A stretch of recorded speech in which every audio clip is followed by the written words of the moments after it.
கடக ராசியினுடைய திருமண வாழ்க்கை எப்படி இருக்கும், அல்லது கடக லக்னத்தினுடைய திருமண வாழ்க்கை எப்படி இருக்கும் அப்படிங்கிறத நம்ம பார்க்குறோம். கடகம் அப்படின்னு சொன்னாலே ரொம்ப இறக்கப்படக்கூடியவங்க, ரொம்ப பாசமாக இருப்பாங்க, நண்பர்களுக்காக எதையும் செய்வாங்க. ஸோ இந்த ஒரு குணநலன்கள் அவங்கள்ட்ட அதிகமாக இருக்கும். உழைப்பு அளவுக்கு அதிகமாக இருக்கும், கடினமாக உழைக்கக்கூடியவங்க.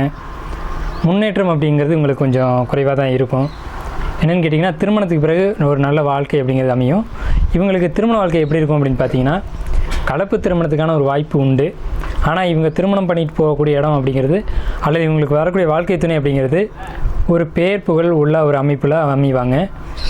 ரெண்டாவது விஷயம் பார்த்துக்கிட்டிங்கன்னா, இவங்க வாழ்க்கை துணையை முதல்ல சந்திக்கும்போது கருப்பு நிறங்கள் அவங்களுக்கு சம்மந்தப்படும். இதை வச்சு அவங்க வாழ்க்கை துணை இவங்க தான் அப்படின்றத முடிவு பண்ணிக்கலாம்.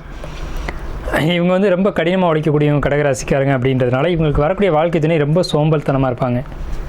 சோம்பல், சரியான உழைப்பு இல்லாமல் இருந்துக்கிட்டு இருப்பாங்க. இவங்க கடகமே அவங்கள உழைக்க விடாது. ஸோ இது ஒரு கான்செப்ட். அவங்களுக்கு இயல்பாகவே சோம்பல்தனமான ஒரு அமைப்பில் தான் இருப்பாங்க. ஆனால் இவங்க கடகம் வந்து அதை ஈக்குவல் பண்ணுற மாதிரி கடுமையாக உழைக்கக்கூடியவங்களாக இருப்பாங்க. கடகத்தினுடைய பெண்களாக இருந்தாங்க அப்படின்னா அவங்க ரொம்ப சிரமப்பட்டு வாழ வேண்டியிருக்கும். ரொம்ப உழைப்பு அதிகமாக உழைக்கக்கூடிய ஒரு அமைப்பு இருக்கும். தாம்பத்தியம் அப்படிங்கிறது அவ்வளோ சிறப்பாக கடகம் பெண்களுக்கு கிடைக்கிறது இல்லை. அடுத்து பார்த்துட்டிங்கன்னா, இவங்களுக்கு குடும்பம் பேர் சொல்லக்கூடிய பெரிய அளவில் உள்ள குடும்பத்தை தான் அவங்க திருமணம் செய்வாங்க. கடகத்தினுடைய தந்தையினால் வளர்ச்சி அப்படிங்கிறது கடகத்துக்கு குறைவு தான். கடகத்தினுடைய மாமனார் அப்படின்னு பார்த்தோம் அப்படின்னா மிகப்பெரிய ஒரு பேர் புகழ் உள்ள ஒரு அமைப்பில் இருப்பாங்க. கடகத்துக்கு குழந்தை அமைப்பு அப்படின்னு எடுத்துக்கிட்டிங்கன்னா, முதல் குழந்தை ஆண் குழந்தை பிறந்தால் ரொம்பவுமே நல்லது. பெண் குழந்தை பிறக்கக்கூடவே கூடாது. மீறி அப்படி பிறந்தாலும் தத்து கொடுத்துடணும். கடகத்துக்கு ஆண் குழந்தை தான் சிறப்பு. முதல் குழந்தை ஆண் குழந்தை கிடச்சிடும் கடகத்துக்கு பெரும்பாலும். அப்படி கிடைக்கல அப்படின்னா, பெண் குழந்தை கிடச்சிச்சு அப்படின்னா அது கண்டிப்பாக தத்து கொடுத்துடணும். ஆண் குழந்தை தான் ரொம்ப ஒரு அதிர்ஷ்டத்தை கொடுக்கும். குழந்தைங்க பிறந்ததுக்கப்புறம் தன்னையே குழந்தைங்க வாழ்க்கைக்காக ஒப்படைச்சிடுவாங்க இந்த கடகம். பெண்களாக இருந்தால் திருமணத்துக்கு பிறகு வேலைக்கு போகிறதில்ல, குடும்பத்தை பார்த்துக்கிறது அப்படின்ற மாதிரி ஓட ஆரம்பிச்சிருவாங்க.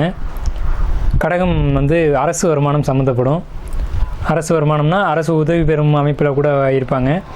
இபி ஆஃபீஸ், எலக்ட்ரிக்கல் இதிலெல்லாம் உங்களுக்கு தொடர்பு இருக்கும். இதன் மூலம் வருமானம் இருக்கும். அரசியல், அரசாங்க தொடர்பு இதெல்லாம் கடகத்துக்கு வருமானத்தை கொடுக்கும்.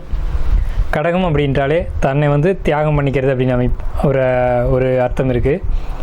அடுத்து பார்த்திங்கன்னா, கடகம் வாழ்க்கை துணை யார் ஏற்றுக்கிறாங்களோ இவங்களுக்கு ஒரு சின்ன தொந்தரவு என்னன்னு கேட்டிங்க அப்படின்னா, இவங்கள வாழ்க்கை துணை முன்னேற விட மாட்டாங்க. யார் கடகமோ அவங்க வந்து அவங்களுடைய வாழ்க்கை துணையினுடைய தொழிலுக்கு சப்போர்ட் பண்ண மாட்டாங்க, பொருளாதாரத்துக்கு சப்போர்ட் பண்ண மாட்டாங்க. ஆனால் பொருளாதாரத்தை எப்படி சேமிக்கணும், தன்னைக்கிட்ட ஒரு 100 ரூபா கொடுத்தாங்கன்னா அந்த 100 ரூபாய் எப்படி 1000 ரூபாய் ஆக்கணும் அப்படின்ற ஒரு புத்திசாலித்தனம் இருக்கும்.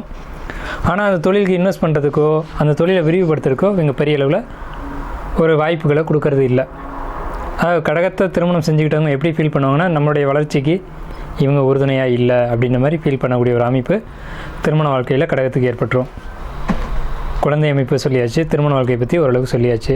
ஸோ இதுதான் கடகத்தினுடைய திருமண அமைப்பு அப்படிங்கிறது.